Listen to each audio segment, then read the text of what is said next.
What's up, guys? Here we are once again with another weapon rundown, but this time of the Warriors Guild. Starting it off with the sword line. In Galahad, swords are in a very strong spot in my opinion. You get a good choice of mobility skills, AoE damage and single target damage.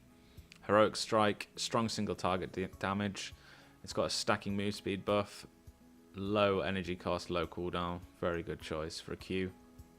Heroic Cleave, solid AoE DPS choice for PvE, not much use outside of that though.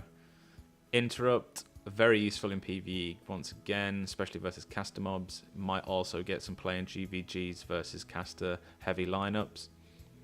Iron Will, it has been nerfed, but it's still a move speed buff on W, so that makes it very strong for ganking in open world.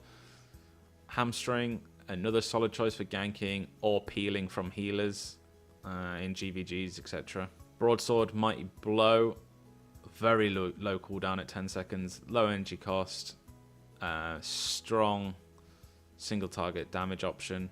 It can also be used with an offhand, so you can get increased attack speed, lower cooldowns, that kind of thing. It'll be a nice option for GVGs as a melee DPS. Dual Swords, low cooldown at 15 seconds, decent radius at 4 meter, does an additional 3% of the enemy's max health. Very nice as Zerg versus Zerg, especially comboed with an arcane staff. Good for GVGs. Super solid choice for that. Also good in PvE for the AoE damage. Claymore and Charge has been nerfed, but still a super good ability for ganking. 9 meter range on a 20-second cooldown. You do need the Heroic Strike charges to make it root now, but still very powerful for ganking. Clarinet Blade, Mighty Swing.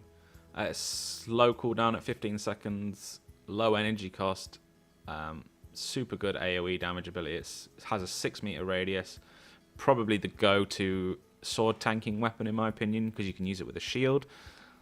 It's going to be great choice for PvE. Also has potential in Zerg versus Zerg, and you could get away with using it in GVG, but I think that other options are stronger. Carving Sword, Fearless Strike. It's a good mobility option, 9 meter range, ground targeted, 20-second cooldown, high damage at 650, only snares if you've got heroic strike charges, but comboed with an arcane staff, out of stealth, you can definitely do some serious damage with it. Onto the axe line. The axe line mainly focuses on damage and dots. There is some definitely good choices here in terms of weapon selection. Rending Strike, stacking bleed with healing debuff on it. Good for focusing down people that are getting healed. It's got high energy cost though, so be careful of that. Heroic Strike, good single target damage on this. Slightly higher than the sword line because it has a 2-second cooldown instead of 3. Definitely a good choice for PvE. Heavy Smash, very high burst damage on this at 550. Reduces enemy resists. The cooldown is quite long at 15 seconds, and so is the energy cost. Adrenaline Boost, move speed and auto attack damage buff. Very low cooldown at 10 seconds. Only a 5-second gap when you can't keep this up. This actually makes axes an option for ganking open world and just running away in open world. Battle Frenzy, high movement speed at 50%. Longer cooldown than Adrenaline Boost, but it does make you immune to CC impairing effects. This would be a great choice for gatherers in my opinion.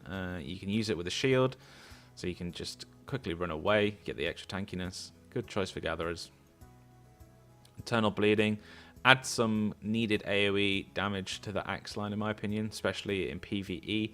The bleed only works when the enemy is moving though, so also has some options in pressure comps in GVG. Battle Axe, Vampiric Strike, great sustain option. Also has high damage at 450. At 3 charges, 250 healing at 15-second cooldown. Does have high energy cost though, so you're probably going to need some kind of energy regaining ability to make full use of Vampiric Strike. Halberd, Rending Swing, AoE damage with a dot on it, reduces healing, high energy cost and low cooldown. Makes so you have to be quite careful when you use this ability, but still a good option for GVGs for focusing down healers. Hand of Core Whirlwind. One of the weaker choices in the axe line in my opinion. You do get a move speed buff while spinning to win, but the damage isn't quite there.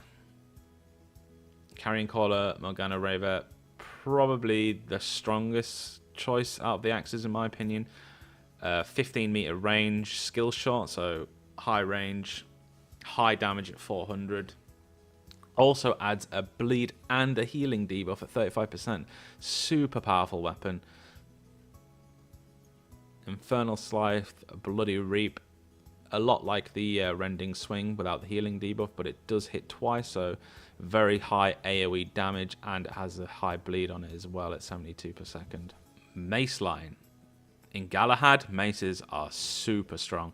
They get great choices in terms of weapon selection, CC all over the shop, roots, silences, healing debuffs, attack damage debuffs. The mace line is just incredible in Galahad. Defensive slam, a lot like in Beta 1 and 2, but it does affect people around you now as well. 240 damage makes it quite high actually in terms of Q abilities. Threatening Strike is going to be your go-to PvE threat generator. Decent damage. Stalling Slam. This has been changed. It used to lengthen cooldowns. Now it stops enemies from regaining energy for 2 seconds. And it's on a 3-second cooldown, so you can essentially lock out energy regen. Potential in GVGs if you're running some kind of energy drain comp with the new chest pieces. Interrupt, a lot like Sword. Great against caster mobs, great against caster lineups in GVG. Snare Charge, this is now ground targeted, which makes it better in my opinion. Roots all enemies hit for 7 seconds. It's a very strong ability. Great for Zerg versus Zerg, great for GVGs, just a great overall gap closer. Heavy Slam gives you an option for soloing when you need some extra damage. 15-second cooldown. Also has some use if you've got someone to stun. You could definitely combo with that. Pull area is the monster ability of the Mace line. In Zerg versus Zergs, this thing is ridiculous. Suck people into just a tiny point, hit them with a root, hit them with stuns from your friends, AoE damage on top. You're clearing out people like nothing. Mace Silencing Strike, low cooldown at 20 seconds, super long silence duration, ridiculous, especially against light wearers. You could shut healers down for days with this thing. It'll definitely get play in GVGs, not that great in PvE or Zerg versus Zerg though, compared to the other options. Heavy Mace Battle Howl, low cooldown at 20 seconds, removes positive effects from enemies and AoE at 5.5 meters, and it also silences AoE silence, AoE purge. Thing is crazy at 20-second cooldown. Super powerful ability. Flail Root Prison combined with pull area, pull in, AoE root. What else do I need to say? This thing is crazy for killing Zergs. Definitely one of the top tier Zerg versus Zerg tank weapons. Bedrock Mace Brute Force. This is kind of interesting as an ability. It's got great potential for peeling, knocking people away. 30 meters, it's huge. Enemy hit by the person who's been knocked back gets stunned. Very interesting choice. 20-second cooldown, so it's very reasonable. Good option. Incubus Mace, Shrinking Curse. Another awesome ability on maces. 400 damage. Reduces enemies' attack damage and heal power by 50% for 8 seconds. This thing's crazy, especially in GVGs and pressure comps. I mean, you do lose out on silences, but still, this thing is a great choice. Let's talk hammers. Overall, the hammer line is very, very strong in Galahad once again.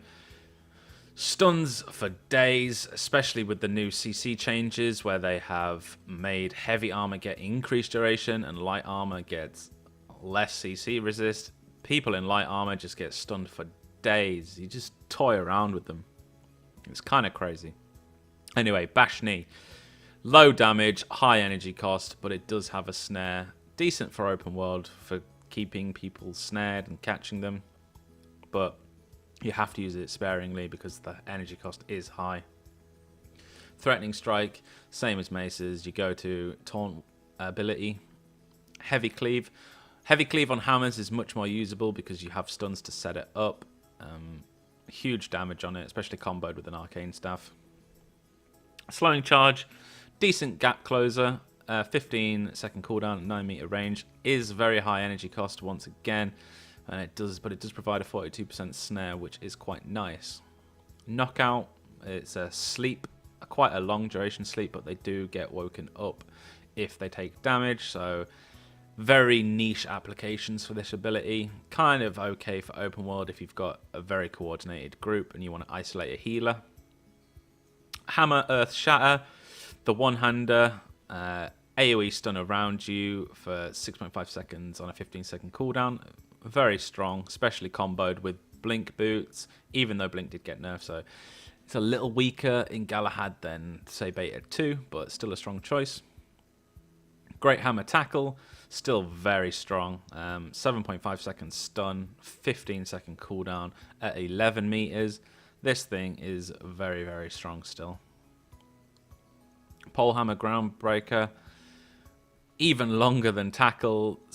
It is a skill shot though, and they have reduced kind of the angle on it, so they have to be directly hit by the earth like effect to be stunned. But if they do get stunned, they are stunned for days, kid. It's kind of crazy. 15-second cooldown, 9-meter range, kind of high energy cost, but very, very strong ability. Tome Hammer, Grasp of the Undead, even better in Galahad.